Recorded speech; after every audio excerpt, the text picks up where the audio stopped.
Good morning, everyone. This is your Ambassador Jabu of IGMA Center, Muntinlupa. Today, we have a Kingdom lecture every Wednesday and Friday. Abangan ho ninyo at tayo'y mag-aral patungkol sa kaharian ng Diyos. Because I believe na napakahalaga na bilang mga mamamayan ng kaharian ng Diyos, tinubos tayo ng Diyos upang ibalik tayo sa tama nating katayuan, tama nating kalagyan, at tama nating relasyon. So mga kapatid, today we will study about dominion. So how important is dominion? Because when God created the man in His image, in His likeness, God gave the man dominion. So dominion ay napakahalaga kasi ito yung plano ng Diyos, ito yung nais ng Diyos na ibigay sa tao. But because of fall, kasala si Eva at si Adan, ang dominyong ito ay nawala sa tao. Nawala ang tao sa kanyang teritoryo, sa kanyang relasyon sa Diyos, na siya ay anak ng Diyos. Nawala siya sa kanyang teritoryo, nawala siya sa kanyang relasyon, at nawala siya sa kanyang assignment. So, ito yung napakahalagang bagay na maunawaan ng bawat isa sa atin. But before we study the dominion, I just want to declare sa lahat ng makikinig at sa lahat ng nakikinig at sa lahat ng sumusubaybay, I declare kingdom, blessings, favor, kingdom healing, provision, protection upon protection, provision upon provision. And I declare understanding from the Holy Spirit. Because in the kingdom of God, napakahalaga ng pagkaunawa. Dahil ito yung unang-unang lumalago kapag tayo ay nag-aaral ng mensahe ng kaharian ng Diyos. O ng aral kaharian, o ng message of the kingdom, or kingdom lecture. So ito yung unang-unang pinalalago ng Diyos ang pagkaunawa upang maunawaan natin ang ating pinagmulan, ang ating disenyo, ang ating identity, ang ating destination. Ito yung mahalagang bagay na may balik sa atin. Kasi nung magkasalang tao, nawala ito kay Adan. Wala yung relasyon bilang ama at anak, wala yung teritoryo, at nawala yung kakayanan. At nawala siya sa original na assignment niya.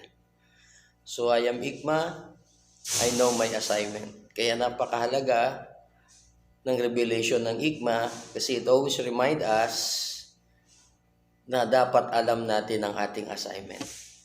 We are created in the image and likeness of God, and He give us dominion. So I declare understanding, and I declare that the Holy Spirit will continue to open your understanding. Sabi nga, isang attitude ang kailangan is humble in the spirit. Napakalaga na may mababa tayong kalooban, handa tayong makinig, handa tayong umunawa, at higit sa lahat, handa tayong magpasakop sa Diyos sapagkat siya ang ating pinagmulan. At kung tayo ay babalik sa Kanya, automatic na ibabalik din niya ang lahat ng para sa atin. Because yun ang kanyang puso. Yun ang kanyang layunin. Yun ang kanyang hinahangad. Yun ang kanyang intention sa paglikha niya ng tao sa kanyang wangis at sa kanyang larawan. So today we will study a dominion. What is dominion? Para maunawaan natin kasi ito yung gustong ibigay ng Diyos sa tao. At ito yung ibinigay ng Diyos kay Adan. So let us make man in our image. Ibig sabihin, gusto ng Diyos na taglayin ng tao ang kanyang karakter, ang kanyang nature, ang kanyang pagkabanal, ang kanyang pagkamatuwid, ang kanyang pagiging tapat, ang kanyang pagiging papagmahal, mapagpasensya, lahat. The nature of God. Gusto niyang taglayin ng tao. Kumbaga, in a very simple way, gusto ng Diyos ng tao ay maging kaparehas niya sa pag-uugali. So, God give us character. Let us make man in our image and in our likeness.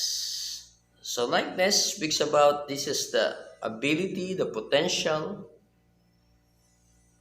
Gusto ng Diyos na yung kanyang nagagawa niya ay nagagawa din natin dito sa physical na bagay.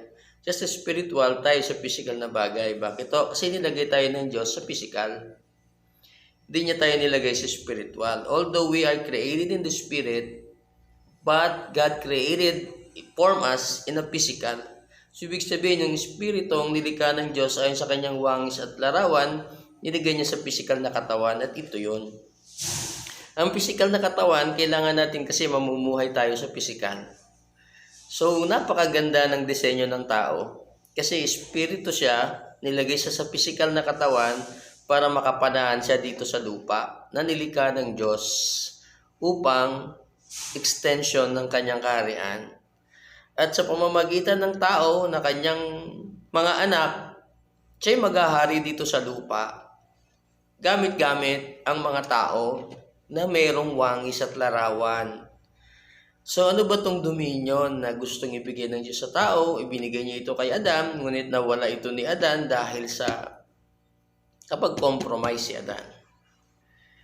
He disobeyed the very word of God, the law of God, kaysa isang batas na binigyan ng Diyos sa tao, huwag mong kakainin ang bunga ng puno. Nagbibigay ng karunungan ay kaalaman patungkol sa mabuti at masama. So, nilabag ni Adan yon. And the consequences of that, consequences niyan, una, nawala yung relasyon ng Diyos sa tao. Pangalawa, pinalabas sila sa Garden of Eden. So, wala sila, teritoryo. Ang teritoryo ngayon ay under the influence of Satan, the world, the prince of the world. So, impluensyado si Eva at si Adan ng world. So, sila ngayon ay alipin or slave ni Satan. Kaya, pag wala sila sa sarili nilang domain or teritoryo, sila ay nag-toil. Lahat ng kakainin nila, paghirapan nila, pagtatrabahuan nila. At God, para mangyari yon, God cursed the land. Sinumpa ng Diyos yung lupa. Nang tangi lang na makakapagpalaya sa lupa, ay muling maibalik sa tao yung una, relasyon. Pangalawa, yung dominion.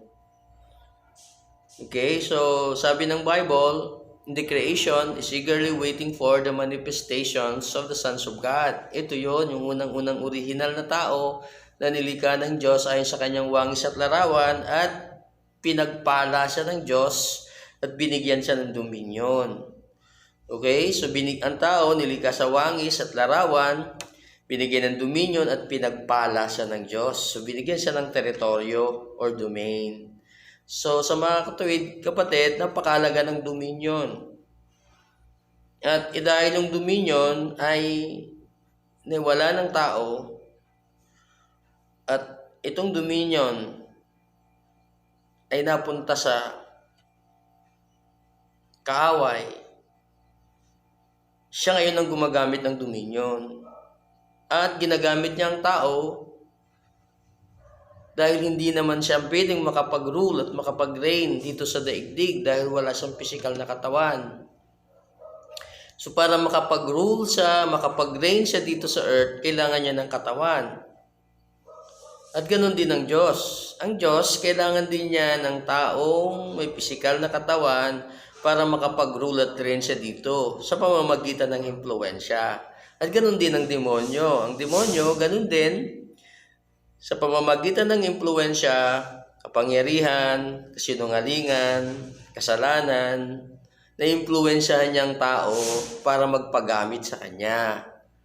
So mga kapatid, anumang espiritu na nilikha na wala siyang physical na katawan, wala siyang dominion at kapangyarihan dito sa daigdig dahil siya ay spiritual.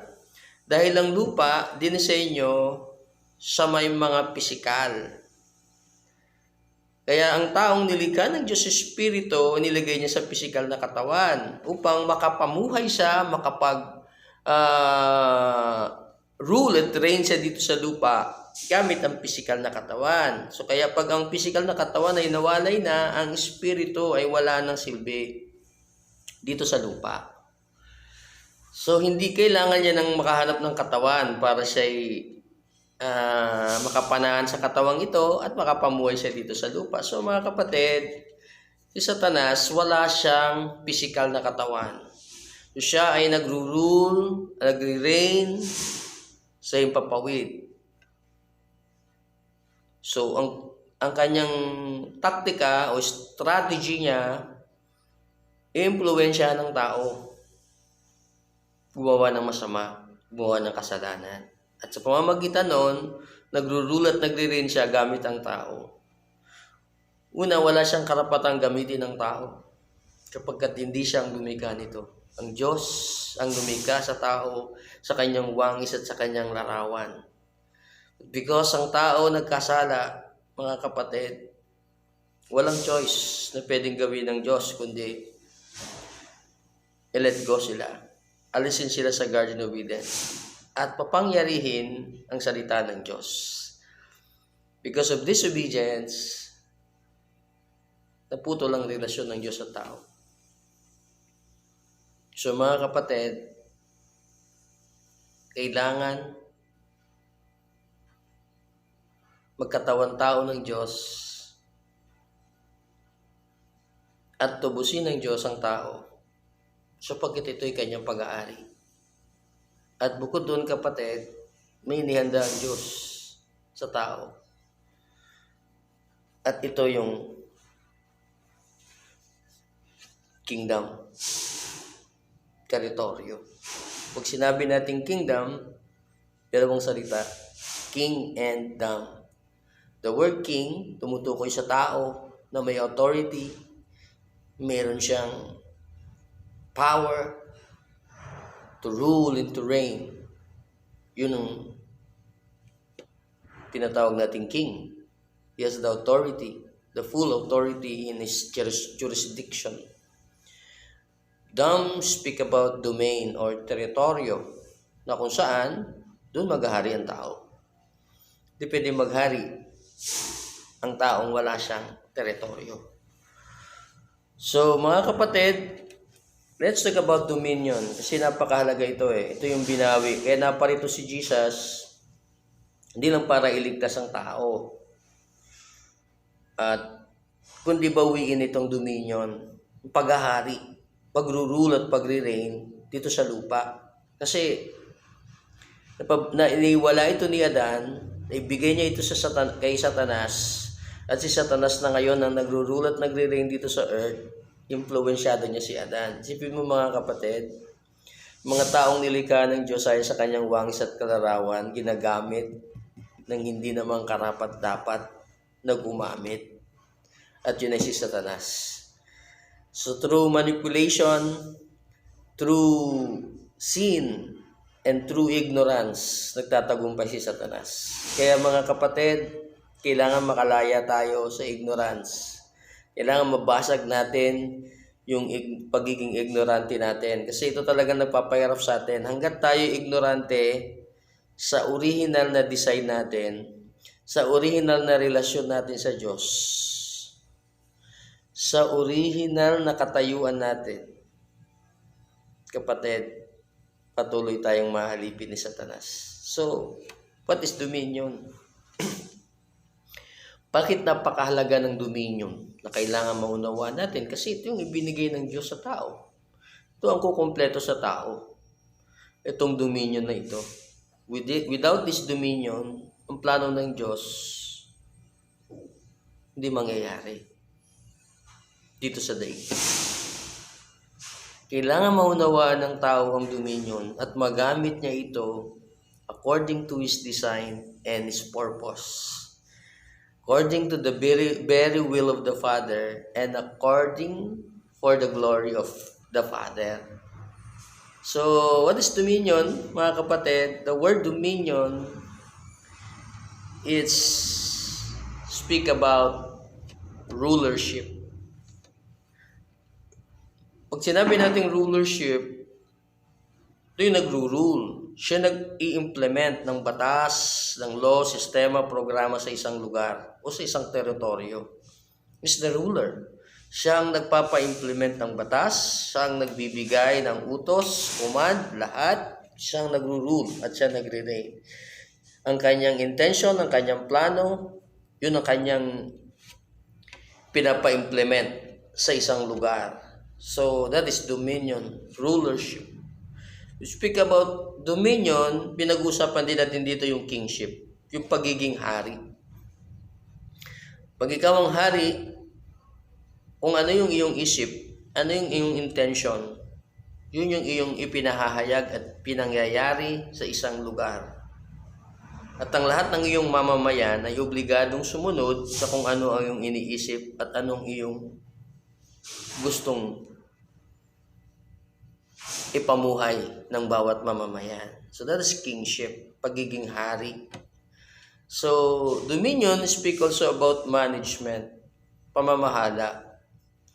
So God give us dominion, God give us territory to rule. God give us ability to rule, to reign.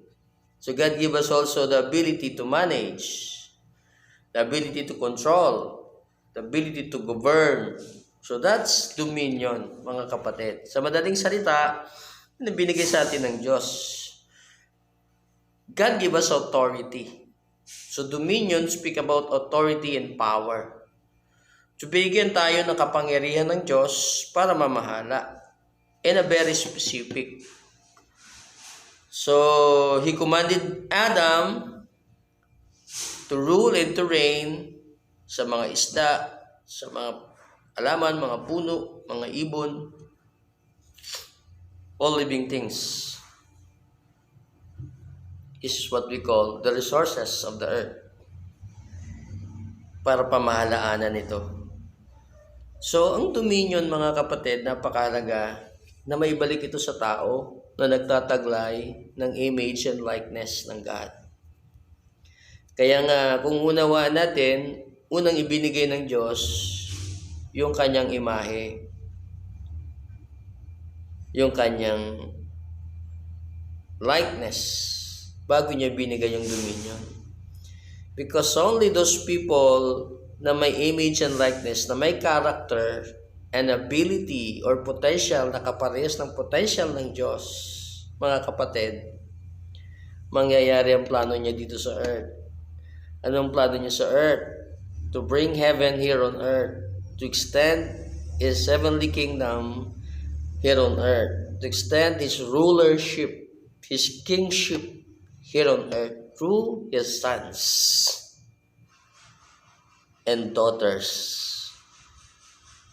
So sa madaling salita, the kingdom of God is the influence of God in us.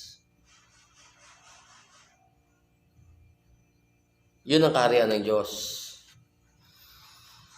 The headquarters is the kingdom of heaven. The kingdom of heaven, saan yung kanyang teritoryo? Puro spiritual ang nandoon. The kingdom of God is here on earth. The influence of God through His sons and daughters ay nasa sayo. Kaya nga, sabi ni Jesus, the kingdom of God is within you because you listen to His teaching, you apply His teaching in your life. Now the kingdom of God is in you. You are the influencer of the world. You are the influencer.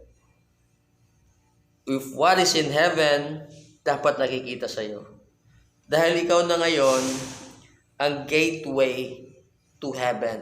Ibig sabihin mga kapatid, kung anong meron sa langit, nakikita sa iyo yung karakter, ugali ng Diyos, yung kultura sa kaharian ng Diyos, yung kultura sa langit, yung pag-ibig ng Diyos, kung paano namumuhay ang mga mamamayan ng Diyos sa kanyang kaharian. Paano sila pinag-aarian ng Diyos? Paano sila pinoprovide at pinoprotektahan ng Diyos? First place, nakikita yan sa buhay mo. So mga kapatid, mga kaibigan, dominion, it's given to man. It's not given to Satan.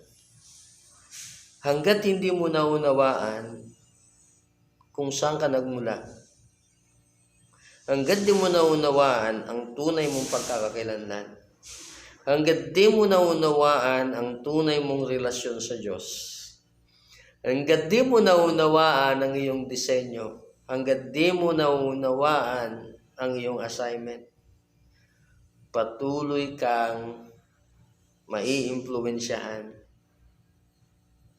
ni Satanas. Si Satanas, hindi siya nag-iimpluwensya sa espiritu. Satanas, nag-iimpluwensya sa salaman. Kapatid, hanggat ikay namumuhay sa laman, impluwensyado ka ni Satanas.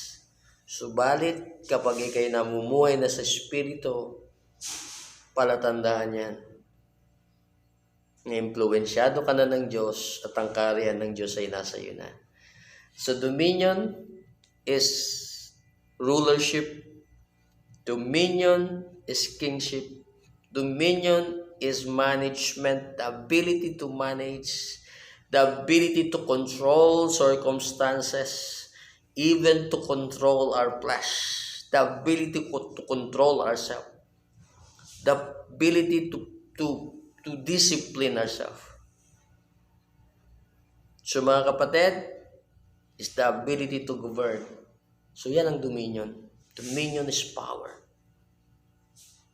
Binigyan tayo ng kapangyarihan ng Diyos dahil gusto niya maging kamukha, kagaya natin siya. Dahil ang bawat manlilikha, gusto niya makita ang kanyang sarili sa kanyang nilikha. Kaya nga grabe ang tao. Grabe ang tao. Kapatid, dahil loaded ang tao. Kaya ang tao dapat makabalik siya sa orihinal na kalagayan, sitwasyon niya at relasyon niya sa lumikha sa kanya. Dahil ang manlilikha lamang ang bukod tanging nakakaalam ng kapasidad, kakayanan, abilidad, potensyal ng kanyang nilikha. Kung babalik ka sa Diyos, babalik ka sa Ama, tatanggapin mo ang Panginoong Jesucristo at sasampalatayaan mo ang lahat ng kanyang tinuro patungkol sa kanyang kaharian, babalik ang relasyon ng Ama at Anak sa iyo.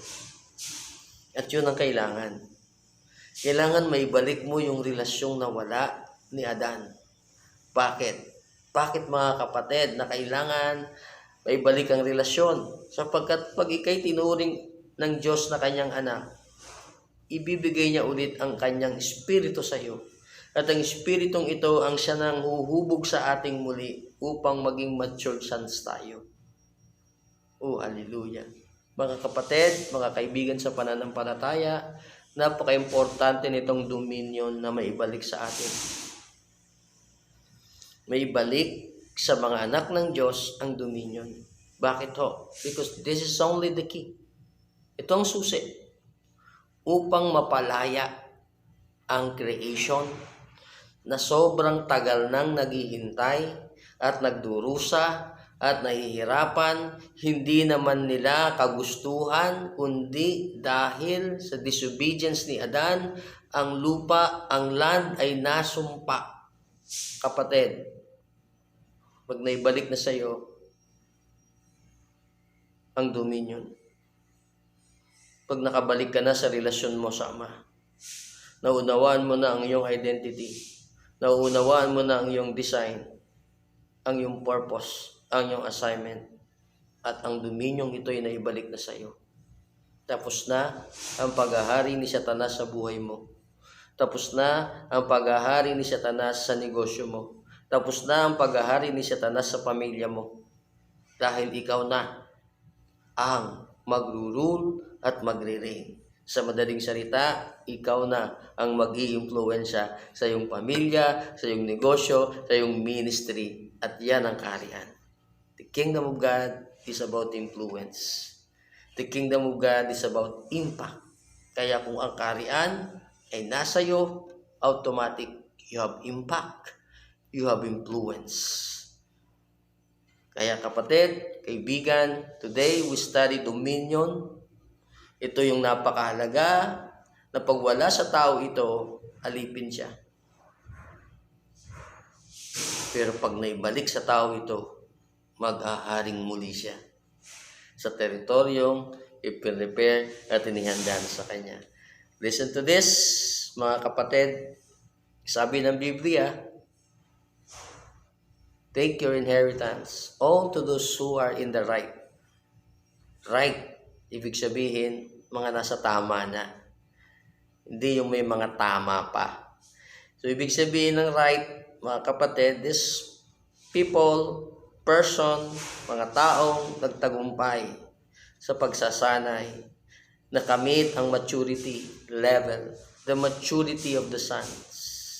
Because only mature sons of God will get their inheritance. All to those who are right, matured sons and daughters of God, take your inheritance. And that is the kingdom that is prepared for you before the foundation of the world. Kapatid, saan ka man ngayon? Sa kahirapan ka man ngayon, lugmok ka man ngayon, baon ka man ngayon, nandiyan ka man ngayon, naglalaro sa kasalanan, bilanggo ka, kapatid, pinili ka ng Diyos. Kaya dapat mong maunawaan, pag pinili ka ng Diyos, hanggang ngayong buhay ka pa rin. Kailangan mo lang maunawaan. Kailangan mamulat ka sa katotohanan. Kailangan magising ka sa katotohanan. Kailangan tulungan mo ang iyong sarili makalaya sa bilangguan ng kasalanan. Kapatid, isang susi, matuto kang manalangin. Matuto kang tumawag sa Ama.